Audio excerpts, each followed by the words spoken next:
zvirikutotaurika handizveri.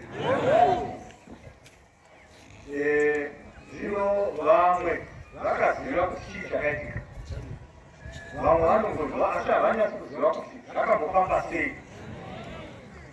Saka taona kuti sezvo taungana takadai noumwadzo hwedu, zvakanaka kuti munhu wose ari pano ngaazive mafambiro akaita chii zvinhu, kuitira kuti vanhu varege kurasika muchechi.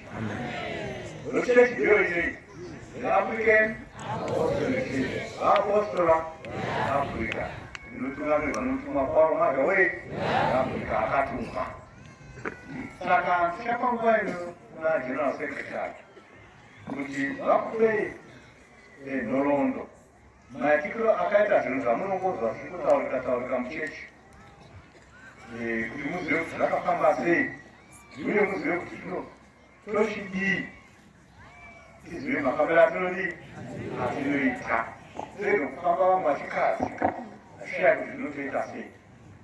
Afrika yedu kudzai Jehovha. Afrika yedu chiamepedzisai zvakakwana kuti vanhu vanyatsonzwisisa. Vamati kuna General Secretary, munofanira kuti mutaura kuti General Secretary West African Apostolic Church pasi rose, kuti vanhu vazive. Ndinotenda vakuita zvikunyukwine turo. Saka ndava kuvakuchingwa kuna General Secretary West African Apostolic Church pasi rose. Munoyo mkuma. Munoyo mkuma. Afrika yedu. Iye anopa zvidzidzo zvechechi. Uyo wamakanzwa muchiverenga mubhuku yokutumwa kwaPauro muAfrica 32 achiti akaonekwa kudenga achigadzisa zviro zvechii ndiye uripo. Saka chiiteera munzwe zvaari kugadzira zviro zvei zvavatei. Africa yedu. The African Apostolic Church, VAAPOSTORA Africa, 2023. Chidzidzo kuApostolic Africa pasi rose. Pamusoro pechipiro checheche nezvakabuda kumusangano wevatungamiri verudzi rwakatumwa rwodokera Steve kuchivhu nemusi wesvondo February 2023. Tinokuzivisai kuti zvakaita musangano wevatungamiri verudzi rwakatumwa PARAMOUNT Africa Board of Trustees Shiloh. Nemusi wesvondo February 2023. Apa pakauya vatungamiri vanosvika zvirongwe zvitatu. Pamusangano uyu vaida kuunganidzwa mari yokugadzirira misangano yechivayo uye kugadzirisa zvinoedza muchechi zvakakonzerwa naBishopu Tafa naBishopu Sabbath nevamwe vavo mushure mokuyambirwa kakawanda kuti vasaite misangano muchivande vachiremerera mukuru wengera tiri pachechi Bishopu Maza. Ivo vakaramba vachipfuurira mberi vachironga zvakanaka chechi. Chinhu chakazonyanya kukanganisa vatenzi ndichavakaita kumaprovinsi avo vhiki yakapera vachima vatendi mutengo wokuti kubvaye zvino pose pamunamata vanofanira kurengwa tsamba yemuropeni February 2020 pasati vaverengwa mutemere vachibvunza nevatendi kuti vanongavana kuti vakati vazvipirwa naBishopu Maza. Izvi zvokuverenga tsamba iyi vatendi veHarare West Province vatungamirwa naSiyamuzhombo nevechitumiza vatungamirwa naTakawa vakazviramba vachiti maitiro edu muchechi ndokuti kana paine chachinja tinozivikanwa naJesu Bishopu Juru naChairman Bishopu Tafa kwezvi zvava zviki hatizvitendi. Kwazotio kuzangama kugorera Bishopu Maza akaudza vafundisi nevatendi vaive pagumano musi wa13 May 2023 kuti chechi dzavanapo. Izvi zvakaita kuti vanesaniwa kuti vaivepo. Chimwe zvechinhu chakakanganisa vatendi muchechi rose ndechemapanidziro akaita Chakava naSiyamuzhombo musoro rakaitwa pamba pamufundisi Masiyenga hombe kubhoera musi wa20 May 2023. Bishopu Sabbath achiparidza akaudza vatendi kuti Bishopu Maza iye akabula cheche nemutuma kana kubva zvino iye ave ati bhishopu wechechi kwete zvemukoma wake bhishopu ngoni anozviti ndiye nevanji anozviti ndiye nevanji anofanira kutungamirira chechi izvi zvakanyanya kukanganisa vatendi muchechi yose nokuti havana kumbonzwa bhishopu ngoni vachiti vanoda kutungamirira chechi asi kuita basa ravo rokurapa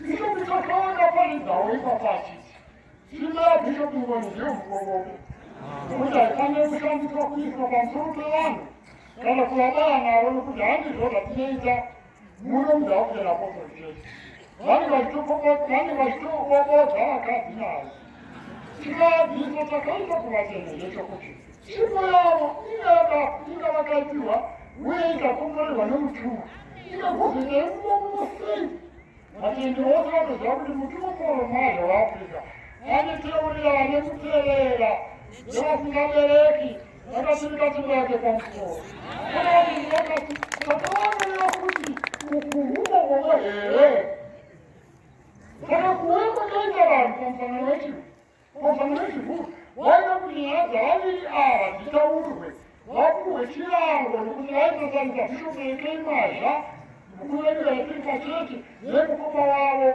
bhishopu ngoni mazha musi uyu vatungamiri vakaungana vachimirira kuti musangano utange sezvakabviriswa mabhishopu mazhinji nevatungamiri vakakurumidza kusvika asi munhu wese aingokashamadza nokuona mapurisa akabata ngoma nemba akaungana panze penzvimbo iyo yaizoitirwa musangano bhishopu ekei mazha vakasvika nekonvoi yaiva nayo bhishopu james mazha bhishopu chakawa bhishopu samuzhongwe bhishopu mache nevamwe vatungamiriri vakare pavanhu vakabva vapinda muhoro maizoitirwa musangano vakaimbwa hymn 80 mufundisi mukuru chindokunamatisa chiamenedhauften Apostolic bhishopu Tafa akatungamidza priesthood council nevatungamiriri vose akati tauya kuzovaka chechi akataura zvakasimba achiti isu hatisi kristu tinoda kuti cheche irambe yakabatana kuti munhu wese ngaasununguke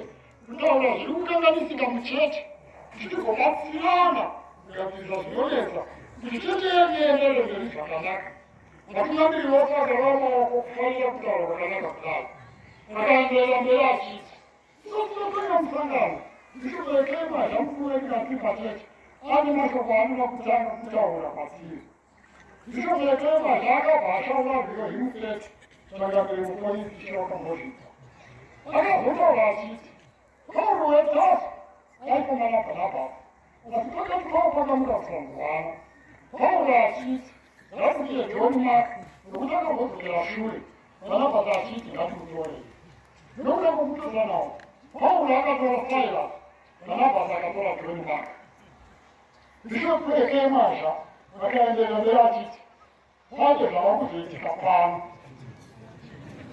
ini ndava kubuda pazenisana vanoda pava munditevera tonoita musangano wedu panze ini mosava uchida wedu muno munyararowo hatidi kutukana hatidi kuva pakaita mumwe akati inga hapana akagova patsamba akarepo bhishopu ekei mazha akatora shangu dzake kuti abude panze chairman bhishopu Tafa akaedza kumudzivirira vaakabuda ati akabuda sirera bhishopu james mazha bhishopu chakawa bhishopu samuzhongwe bhishopu mache bhishopu ndlovu webhotana nevamwe vafundisi vatungamiri vakabuda panze vaive 16 kumene vatanhatu izvi zvakashamisa musangano kuti machinhango chokutaura zvinonetsa muchechi nokuzvigadzirisa ivo vachitakaradzana zvinoita wei ava vabuda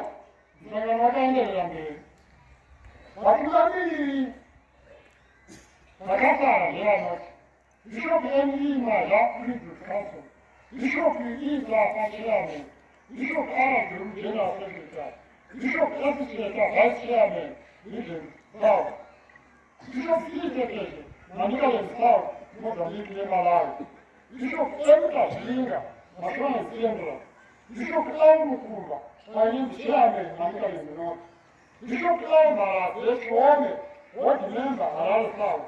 Bishop King Sike, Mashigo South. Bishop King Kute, Mashigo East. Bishop Yanda Jena, Mashigo West. Bishop Soka, Mashigo South. Bishop Zananda, Lincoln South. Bishop Ebubano, Mashigo Bishop J. Julu, Mondoro. Bishop G. Jawange, Harare North. Bishop Ndini, Bosana. Bishop P. Julu, Lewa Mtoko. Bishop Zimtambila, Marondera Weta. Akala Chairman Musuru, the Bishop Tafinga, Mashona and Senator Province. Wakataka kukiwa nguwa na kusina tunamili. Wakataka wafale hata ule muono wao, hadi kaka raisika. Na Bishop Zola wakataka kutawa, nemuono mumwe wakuti. Wabuya alalala sika, asipa. Kajizi kwa mtuma ele tukoro mwari wa Afrika. Wamwana zote wanilala kuti, yesu mcheche kwate, yesu je mtuma kwa mwari wa Afrika. Yewa tinotelela. Akitelela Bishop mwenye masha, kama Bishop Eke masha, kama Bishop James masha. Awa waki mume, akilala we mtuma. Wanafanya kumumila papa salaka tuma na maa. Wala mtuma wa mtuma. Don't use this couple. Wela na maa. Wana kitungamili la kishitela. Kada wali mwenye zakarai wala mtuma kwa mwari wa Afrika. Hata mwenye ya nini matenge tunamuda. Wewe ngapo. Story ya. Kuka disasmoni za tona matafsiri mbele. Msanga mwenye tundura na kuti. Atikala kula mata. Zino pesa itikala. Zino purira mbele ino kula mata. Uya atidira mutara kakaiko kumsomo Kristo. Tatisika. Itawa na mupesa nisawala mtuma. Ekuja atisi please. Hata kukosino. We say no to split.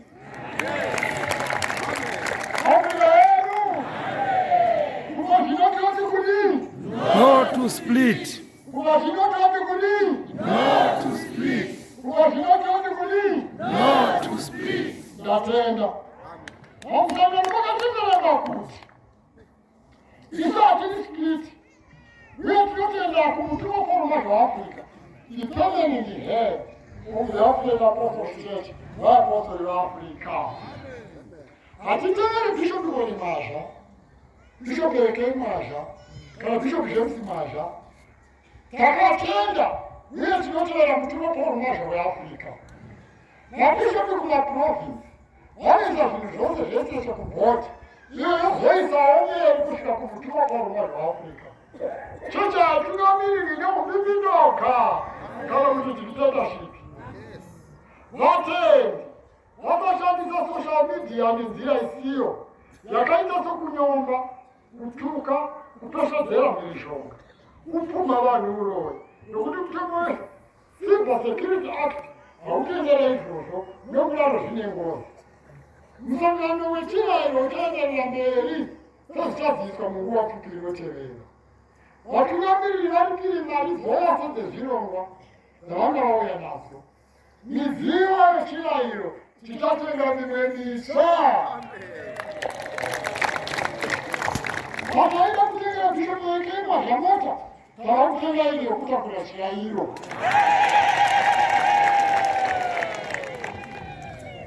Afrika yenu. Atitipo zoita naunga hapa chikayo. Midziyo yakatotengwa zvinhu zvese zviripo.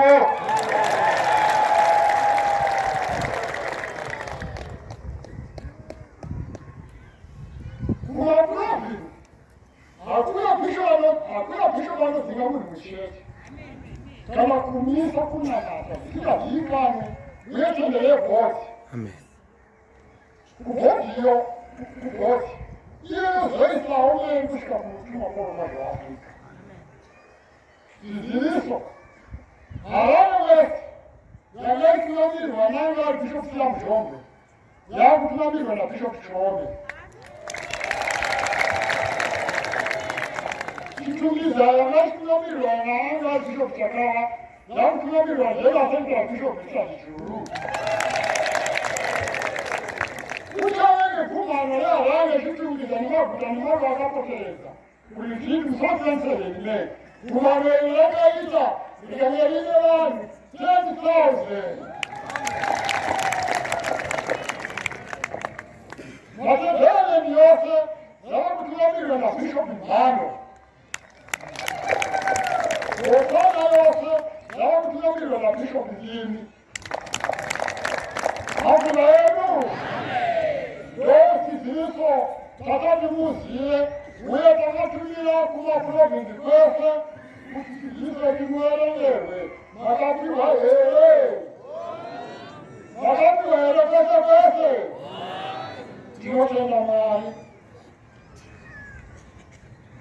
Hakuna yenu pane chiziso chasvika pamuswa 16 January. Makazviverengerwa here patinonyanya kubata zvepanoti chokutanga zuva iri tiri kwamurambira zuva 15 January 2023 takadzidziswa kuti tirambe takabatirira pazvinhu zvose zvokunamata dzangano raapostoli veafrica sokudzidziswa kwazvakaitwa nemuranda waMwari vakatuma kwaruma rwaafrica. Namba 10 yacho shoko rakasimbiswa uye zvinofanira kubatisiswa zvezvinoti kusvika Jesu achiuya tinoramba takabatirira zvese zvokunamata sokudzidziswa kwakaita muranda waMwari vakatuma kwaruma rwaafrica nokutevedzera nokuita zvose zvaakadzidzisa nokurayira. Afrika yedu! Afrika yedu! Makadzidziswa kezi mabhishopu makadzidziswa raiti hamuna here chidzidzo chacho vakaakutanyare kana kuchinaita hamuna ndakava ndakagadzira kana kuchina ndudze yekuti ndinokupai ndakava ndakagadzira vasina momuya ndokupai. Afrika yedu ndopane namba 6 inoti mutangano waapostoli veafrica yabuya naapostoli church zvidzidzo zvinoziviswa naJesu zvichobvisa zvidhuru zvidzidzo zvinobva kune mumwe musazigamuchire zvirambei. Kuda Jehovha! Kuda Jehovha! Maafrika yedu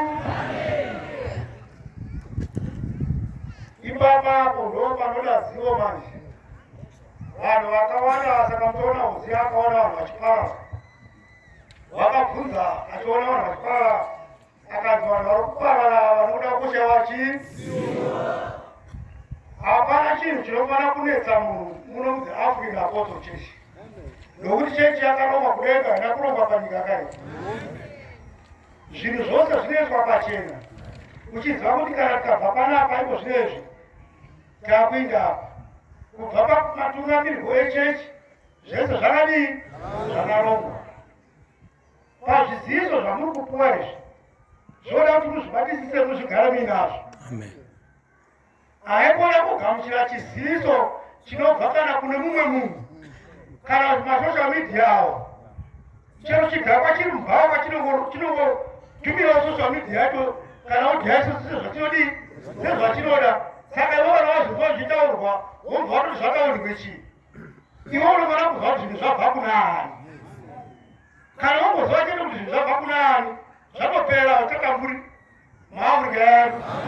Saka zvidzidzo zvenyu zvose zvemuno muAfrican Apostolic Church tinozvigamuchira tibva pana General Secretary Bishop Richard Juru. Kana tisina kubva kuna Bishop Richard Juru just ignore. Amen. Wote zvakadii? Kuda Jehovha!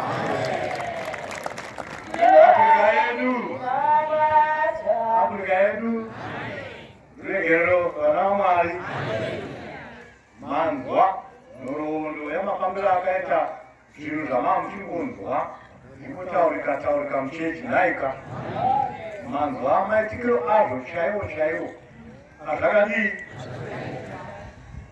Isusu tose kuti tiuye kudai kuda kumutumwa kwomazha we vamwe vakarotwa hope handizvere vachiwiswa kuchechi vachibatsirwa matambudziko avo tikauya tose nokuda kwomutumwa kwomazha we veafrica. Saka ndiye akaita hwaro hwaakapuwa naJesu Kristu hwamafambiro anoita chechi rinei. Zvino tose isu kusvika kuvana vake tiri vabatsiri vake tiri kumubatsira. Saka zvino hatina humwe hwaro hwatingazoronga hunosiyana nohwakarongwa nomutumwa kwomazha we. Saka makaona pamusangano uyu taida kuti tibatsirane tigadzirisane kuti iyi nyaya yokuti pose panonamata